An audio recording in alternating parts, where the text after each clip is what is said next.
Good evening. Today I would like to talk to you about photographic evidence in Bigfoot. For a lot of new people and people who are getting into the subject, this is the big one. This is the holy grail. It would be clear photos of Bigfoot.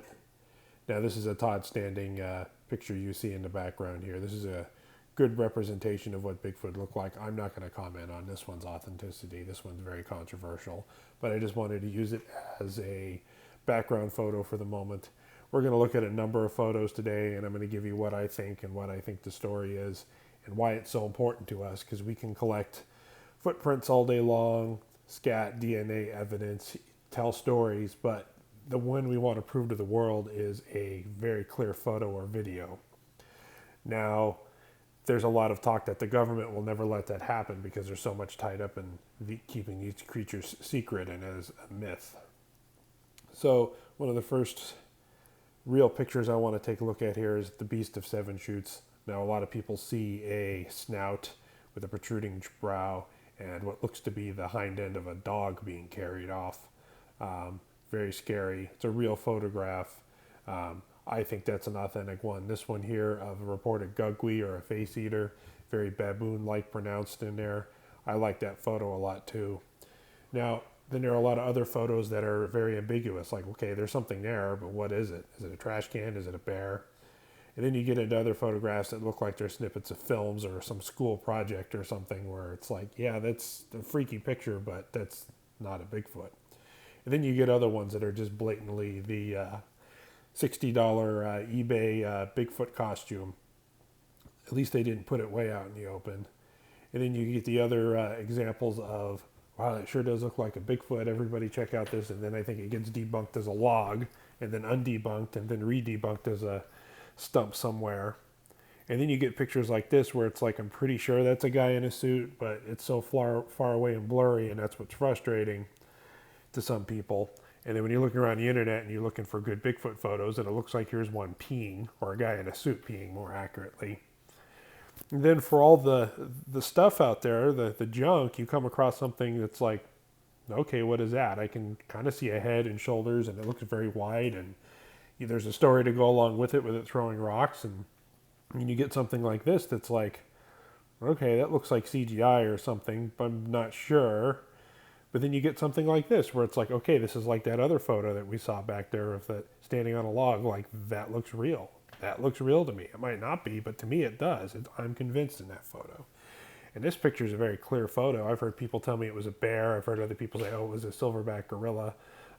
Either way, it's a big creature and I wouldn't want to mess with it. Then the Independence Day film was one of those films that I look at it some days and I go, that is so fake. And there's other days I look at it and go, wow, this is as good as the Patterson-Gimlin film. Wow, look at that. Wow, that's so clear.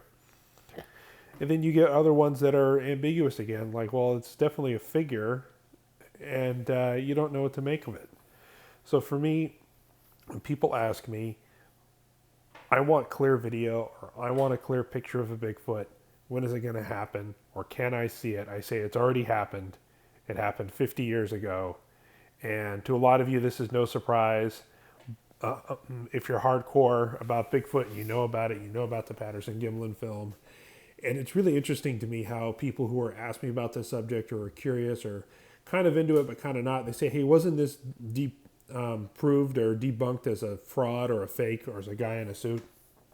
What they're referring to is the Bob Hieronymus thing, Bob Gimlin's neighbor who said he was the guy in the suit, but it turns out he was known to be dishonest and a known liar and make up a bunch of tall tales and was only just a casual neighbor to Bob, wasn't even really a good friend.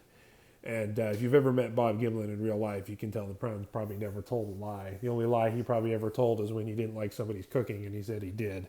So Bob Gimlin's a great man, and I believe him. And then you just take a look at the film. Look at the movement. Look at the way, the impact. Look at the hind end on this thing and the arms. And the way it turns its head. Like, it doesn't turn its head like a normal person would. It's just incredible. And you look at it and go, it's just a guy in a suit. But when you start really looking at it, you're like, no, it's not. Look at the weight. Look at the impact. What gets me is that little heel pop. When it walks, try to duplicate this walk, and everybody can do the hunch over, arm swing, but you can't get the feet right. Because when they walk, there's this funny little, look how high the heel comes up in the back. It really can't be replicated. And especially if you were going to make a suit, why would you make it have breast? Why would you make a female one? It just doesn't make any sense that it's a hoax. Now, I know there was that British documentary that came out in the 90s saying, we tried it in a furry suit, it's a hoax. Well, so a lot of people just kind of dismiss it on one documentary. But if you look at it, this is shamelessly copied from Thinker Thunker. He is a god on YouTube. I'll leave you the link to his full patty breakdowns. I'm sure you guys are already aware of Thinker Thunker, but his stuff's great. I'll leave you a copy down there, but he does the best job of this. If you line up a shoulder, nothing else lines up. The elbows don't line up. The knees don't line up. The waist doesn't line. I mean, look how much lower the waist is. Even if you take a picture of Bob there on the right and puff him all up to the size of a Bigfoot, nothing works. And I've heard all sorts of size estimations between the feet and scaling and logs and everything that Patty was somewhere between 7 and 10 feet tall, 10 feet being at the upper range, and most people think at a minimum she was 7 foot. Now, I don't know who would be 7 foot tall, backpack a few weeks into Bluff Creek and then put on this outfit and then fake all the footprints. That's right. Most people don't know Bob Gimlin and Roger Patterson collected footprints from the site. Now, here's a really good example. Look where the elbow is. Look where the waist is. Look where the knees are. You can't fake that. You really, really can't. You can put a suit on, but you can't change the location of your arm. And even if you said so-called arm extensions, well, your elbow's still going to be in the same place. Your forearm's just going to be longer. Anyway, so if anybody ever asks you who's new to Bigfoot what the greatest piece of evidence is, I always point them at Patterson-Gimlin. There's millions of videos and breakdowns out there and thoughts of it. I'm not alone. This opinion is shared with Dr. Jeff Meldrum and all the a lot of famous Bigfoot researchers. Pretty much if you've been to a Bigfoot conference, they all bow down to this video. It's pretty much the greatest piece of evidence that we have. I'd like to thank you very much for watching. Thank you very much for your support. We're trying a few different things on the channel. You guys probably seen some non-Bigfoot stuff out there.